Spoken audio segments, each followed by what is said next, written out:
Day 2.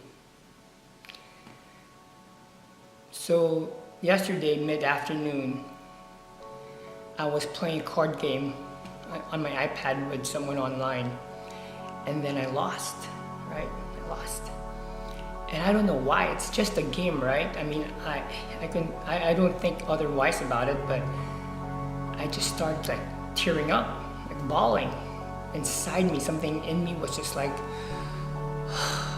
so I just free fell inside of me, and I just started to cry. It wasn't just like the cry, like, it's like really just something in me had to come out for me to just like cry. And I just sat with myself and I'm like, what's going on?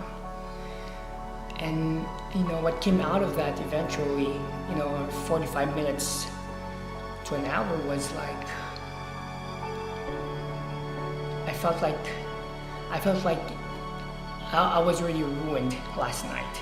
And if that happened day 1, because a lot of times if you're going to find out when you do stillence, it's not just in the stillence moment, it's what happens afterwards, the ripple effect.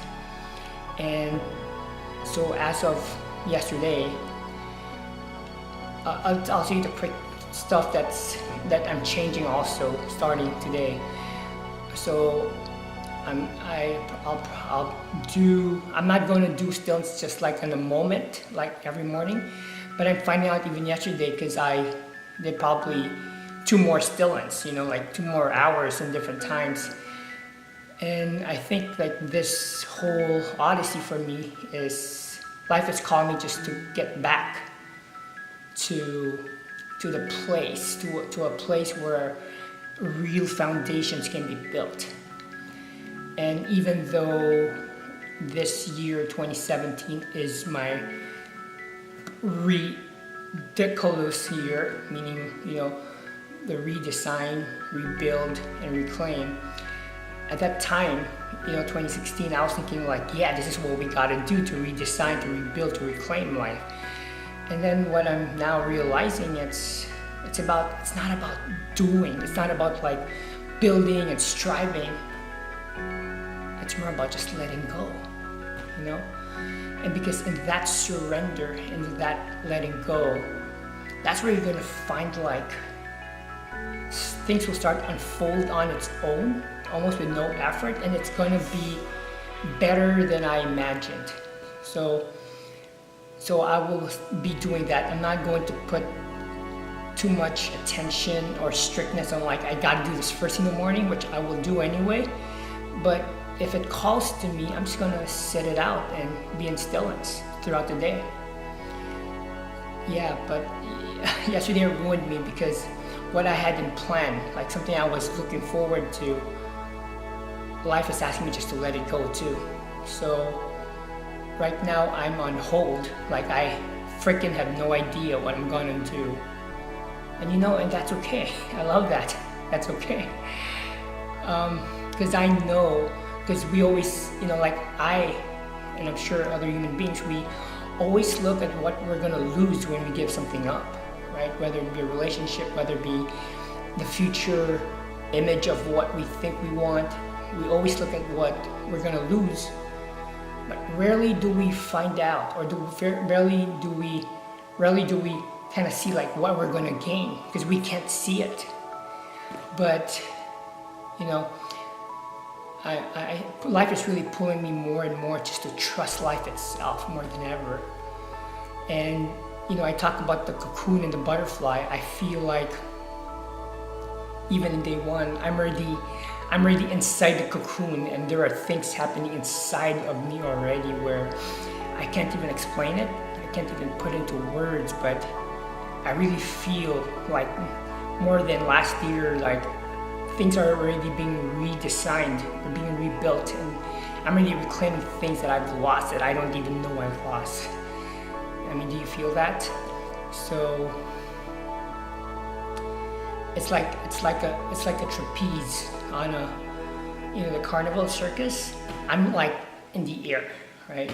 I've already let go of something and I'm about to reach out to something, but I'm just gonna enjoy the moment, So the plans that I've had even for this year, it's wiped out, gone. It's what we call belly up in surfing. So I'm on hold, I'm on standstill, but it's okay.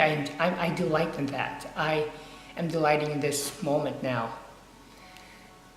And so today, this morning, what came out of my stillness was, it's apparent like there were two new ideas that came to me, and it just came from here, from the heart. And when the idea came, right away, look what mind does. Like, well, how are we gonna do that? Well, no one's done that before. That sounds kind of silly. All this mind chatter starts coming in, and of course, I just say, cool, that's fine, that's cool, it will be okay. And it will be okay, not because you're trying to motivate yourself, it's because you just know that here that life's got my back, God's got my back, and of course I've got my back, right? So, and another thing that came out is,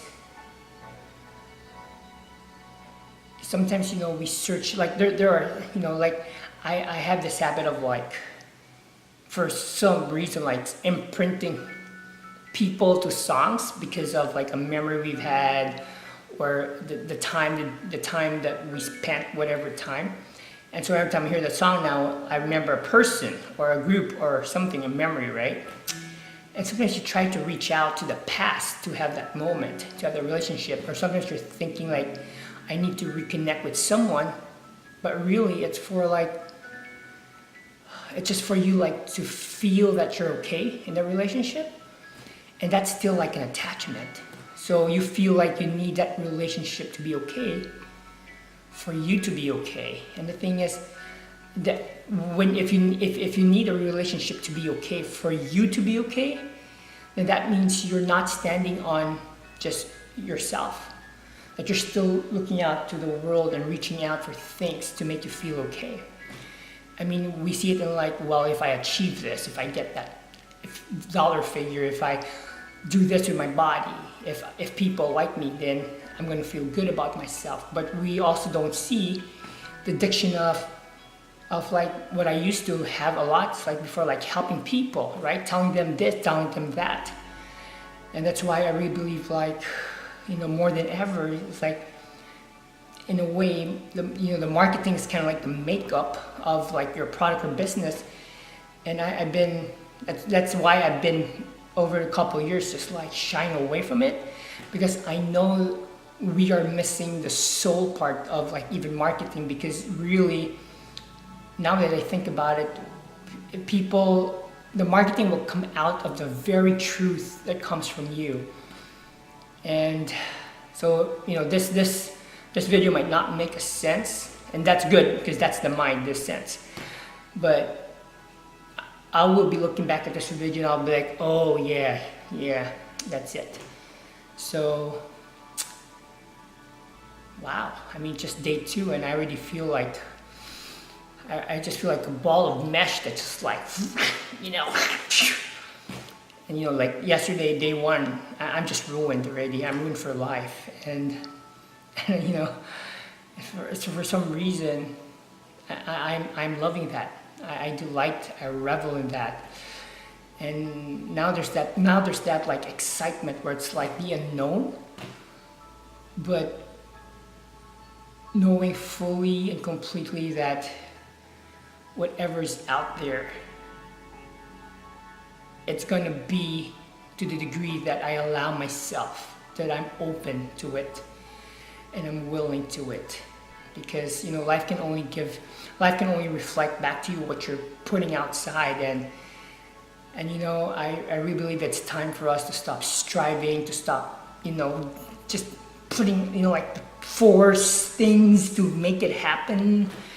Now it's really just to let it go, so that your the real self can come out. And remember, again, this is about being wakefulness, that we don't sleep, walk, daydream throughout our lives. It's about worthiness. Oh man, even I can feel a lot of worthiness just coming back to me, the essence of it, and wholeness. Because I believe like that's the pinnacle of what everyone's searching for, is just to be whole. And I just want to say, you know, we see famous people, rock stars, actors, like big rich people from Silicon Valley, you know, the biggest names. We always see them, we always hear about them going to like the Buddhist monk to find peace. And I bet you have never heard of a monk, of someone that's found peace, going to a millionaire, going to the famous people and say, I want to have what you have. You never see that. So that's just a thought that I'm leaving you to think about. So I'll see you in day 3.